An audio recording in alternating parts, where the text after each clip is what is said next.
my first kissing scene with Noel Harrison, and Yeah, it was the big kissing scene. It took a few takes to get it right. I personally find that I do better just being myself. But I'll tell you, everything I do turns out kind of funny. Really? People don't take me very seriously. The fisherman thought he had pulled up a drifting net bag, but it was a woman, still dressed, her eyes gently closed, and no one had reported her missing. It was January 14th, 1985.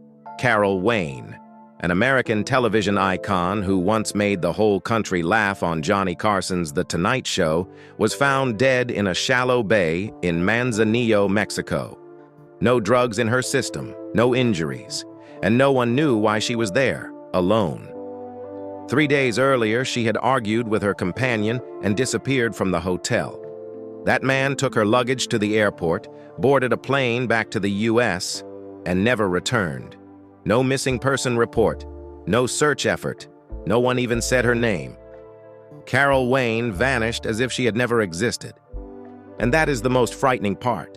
How could a woman who appeared on national television over 100 times, who embodied America's smile, die in such silence? How could a sensual, witty icon, once the center of the spotlight, be abandoned like a mystery no one wanted to solve? This journey will take you through Hollywood's darkest turns: a stolen childhood, a distorted career, a questioned role as a mother, and a death that has never been truly explained. If you ever thought mysterious deaths only happened in movies, the story of Carol Wayne will make you think again. Carol Wayne was born in 1942 in Chicago, a cold city where dreams were often buried beneath thick snow and the rigid expectations of parents. For Carol, there was no room for choice at the beginning. At just 3 years old, her mother pushed her into ballet school. By the age of 6, she and her younger sister Nina were enrolled in figure skating classes. Mornings began at 5 a.m., training lasted late into the night, and the grueling schedule left no space for her to be a normal child.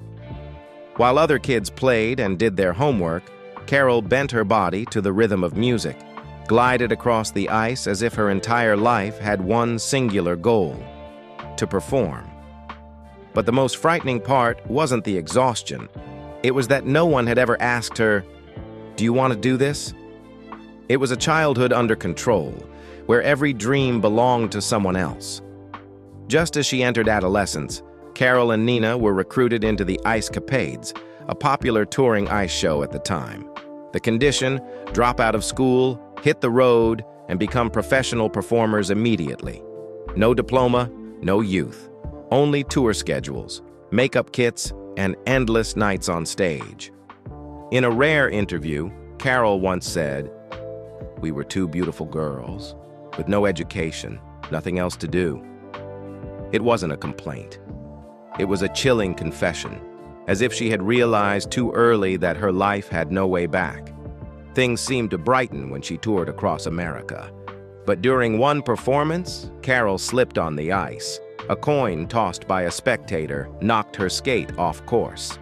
The fall tore open her knee, leaving a 5-inch scar, and more importantly, ended forever the dream of professional skating she never chose, but had clung to her whole childhood. When the wound healed, she had no stage left to return to, no education, no backup career, no direction forward. Carol and Nina fell into a void, trapped between a forced past and an uncertain future. All they had at that point were their looks, a bit of performance skill, and an unnamed longing. And so they chose Las Vegas. Las Vegas in the 1960s was no place for girls seeking peace, but it was perfect for those who needed to be seen. Carol Wayne and her sister Nina didn't choose it out of a passion for the spotlight, but simply because there was nowhere else to go. They became showgirls at the Tropicana, a job that sparkled on the outside but was silent on the inside. With a bombshell figure and striking presence, Carol quickly drew attention, but no one ever asked about the long scar on her knee or the childhood years stolen from her. One day, at a party in Los Angeles, a man approached Carol and said, "We're looking for a girl like you." She was skeptical, like so many other women who had heard similar vague promises. But the next morning, she still went to the audition. And for the first time, Carol Wayne stood in front of a camera not to perform under someone's command, but to try becoming someone else on her own terms. She landed her first role, then a second. And before long, Carol began appearing in hit television series of the time like I Dream of Jeannie, Bewitched, The Man from UNCLE. The roles were usually the same: blonde, sexy, a little ditzy, the kind of character Hollywood adored back then. She understood that, and she didn't complain. In an interview, Carol once joked, "I got all the roles the moment I got this chest." The audience laughed, but for Carol, it was a knowing smile in the face of tragedy. She was being defined by her body. Every role that came her way was the same: pretty, charming, and never allowed to be smarter than the script. But what no one expected was this: that very familiarity would catapult her to fame. In 1967, Carol received a call from NBC. Johnny Carson wanted to test her for a new comedy sketch on The Tonight Show. The sketch was called Art Fern's Tea Time Movie, and her role was the Matinee Lady. No one could have guessed that just a few minutes of screen time each week in a comedy bit would make Carol Wayne one of the most beloved faces in America for over a decade. But right then, just as the spotlight began to blaze, she stepped into the biggest role of her life: a woman imprisoned by the image the public had created for her. From the late 1960s to the early 1980s, every Friday night, millions of Americans tuned in to watch The Tonight Show. And whenever Johnny Carson's character Art Fern walked on stage, he was never alone. By his side was always a blonde woman in a short dress with a provocative bust line and wide, puzzled eyes as if she misunderstood everything. That was Carol Wayne, the Matinee Lady. She didn't have many lines. Sometimes she just smiled or raised an eyebrow. But every movement Carol made became her signature. People didn't love her for the depth of her character. They loved her for the sweetness, allure, and the comfort she brought. She became a part of American rhythm, familiar, pleasant, uncomplicated. Success came fast and flourished. Carol became a frequent guest on game shows like Celebrity Sweepstakes, Hollywood Squares, and various comedy programs. Her image was everywhere: magazines, postcards, wall calendars, the double entendres, the suggestive leans. Everything made the audience laugh and remember. But behind the scenes, Carol knew she was trapped. She once confided, "I studied acting. I read books. I auditioned like everyone else. But nobody wanted to know what I thought. They only wanted to see what I looked like." Her career, seemingly successful, was really a one-way tunnel. The more famous she became, the harder it was to break free from the image television had created for her. Producers only saw her as the perfect bimbo, beautiful, naive, and never demanding depth. The audience adored her, but didn't want her to change. There were rumors of an intimate relationship between her and Johnny Carson, the most powerful TV host in America at the time. They denied it. But in a rare response to the press, Carol smiled. "He loved me. I loved him. We understood each other. He still sees me every night in his dreams."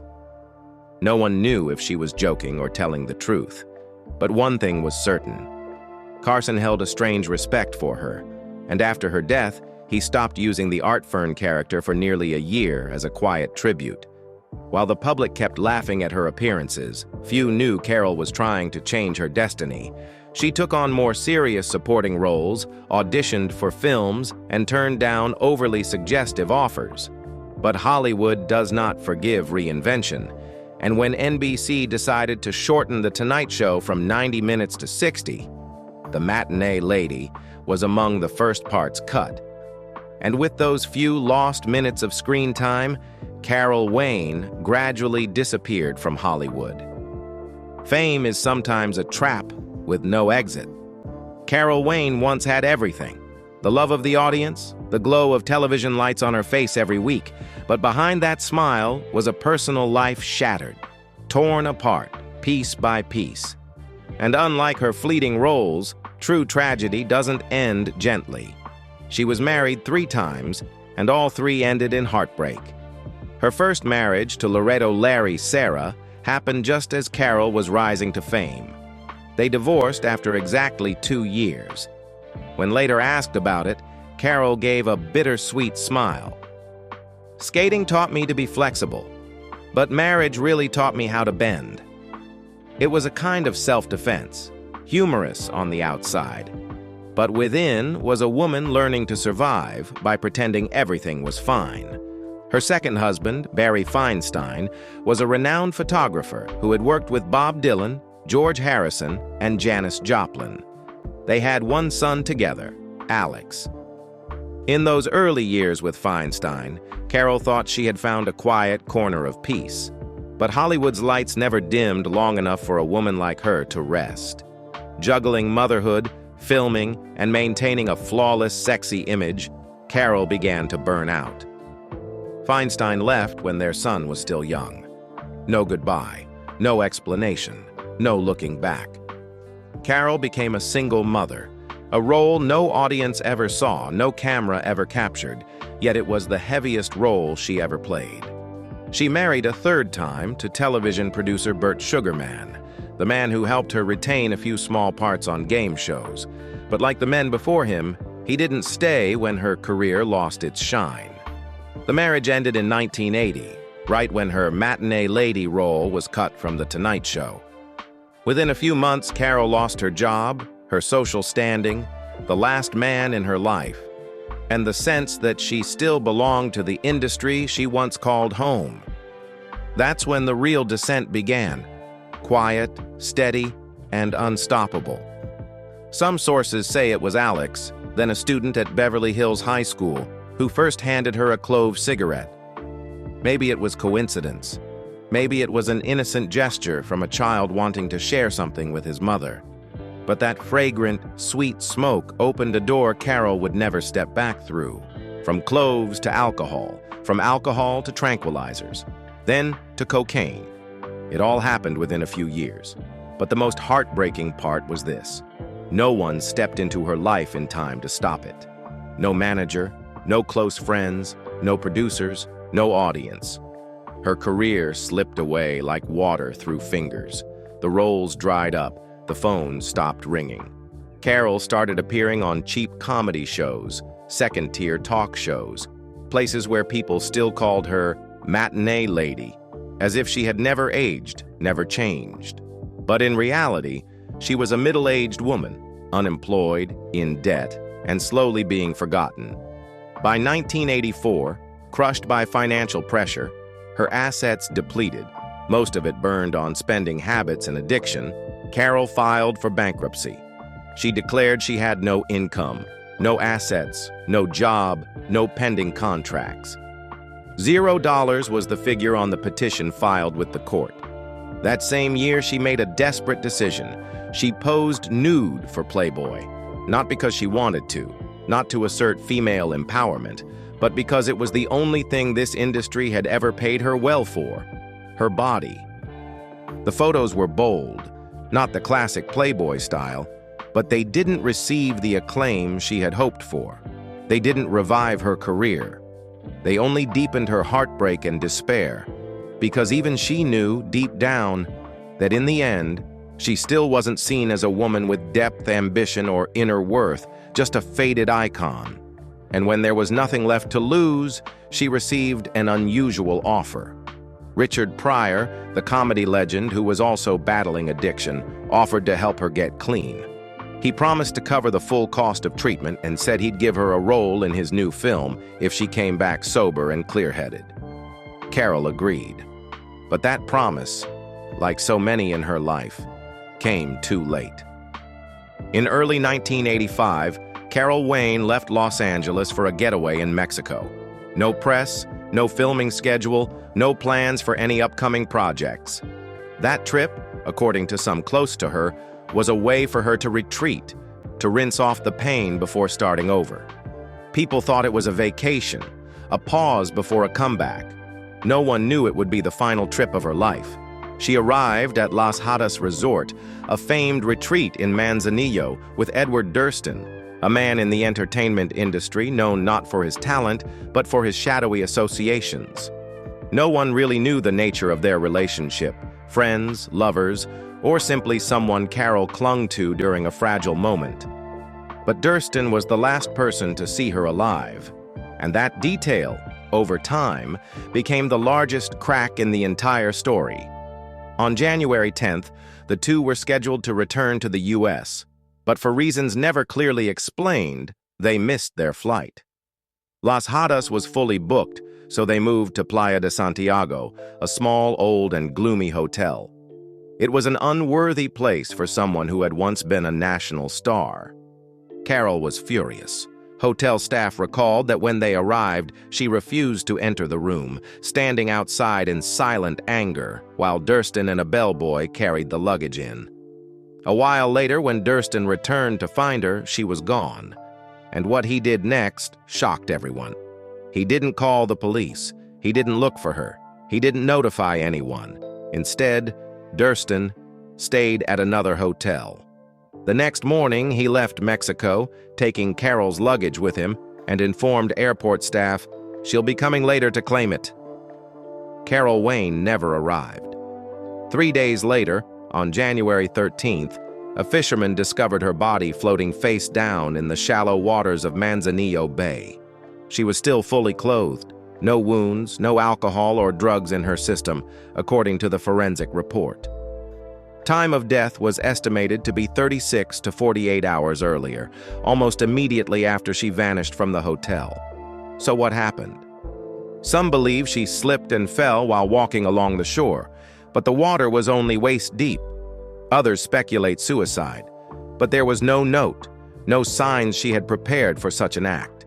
She had come to Mexico with hope for a new beginning, bringing clothes, belongings, and a passport, not the actions of someone ready to end it all. Suspicion began to turn toward Edward Durston, the man who not only left her behind, but also took her luggage after she went missing. But the more chilling detail: this wasn't the first time he had been linked to a mysterious death.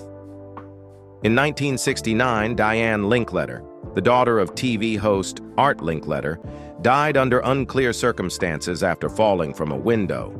The last person with her that day was Edward Durston. Police ruled it a suicide. No charges were ever filed. With Carol Wayne, the investigation went nowhere. Though U.S. consular officials suspected foul play, Mexican authorities closed the case as accidental drowning. No witnesses, no evidence, no one held accountable. And so Carol Wayne, the woman who once made millions laugh, died in silence, in the cold, with no one fighting for justice on her behalf. Johnny Carson said nothing publicly, but for the following year, his Art Fern character, who had bantered with the Matinee Lady for over a decade, vanished from the airwaves. It was perhaps his way of acknowledging, some deaths are not a joke, and some people should never be allowed to disappear so quietly. Carol Wayne never won an Emmy. She has no star on the Hollywood Walk of Fame, no wax figure in a museum, and for decades no one made a documentary about her. But if you asked anyone who lived in America during the 1970s, who was the Matinee Lady, they would remember. They'd smile, and then, after a pause, ask in a softer voice, "Did she pass away?" Carol Wayne didn't need leading roles to be loved. In an era when television was simpler, she was the most familiar face of the week. Not because she said anything profound, but because she was there, gentle, sexy, comforting, like a cocktail after work, like the laugh you needed to shake off a long, weary day. But that, too, was her tragedy. She wasn't remembered for who she really was, but for a role repeated endlessly. A character without growth, without depth, without a voice. She was the perfect model of the dumb blonde, a figure born to be the backdrop for someone else's punchline. And when times changed, that archetype was left behind. No one asked what Carol wanted to do, could do, or what she gave up to maintain that smile for 15 years. She once said, "I studied acting, I read books, I went to serious auditions, but Hollywood didn't see that. They only saw my chest." That wasn't just disappointment. It was a statement on a system that used and then discarded women once they no longer fit the public's taste, and her death, unexplained, unjust, unspoken, was the final proof of that brutal silence. Yet in disappearing, she left behind a strange kind of legacy, a void no one has quite been able to fill.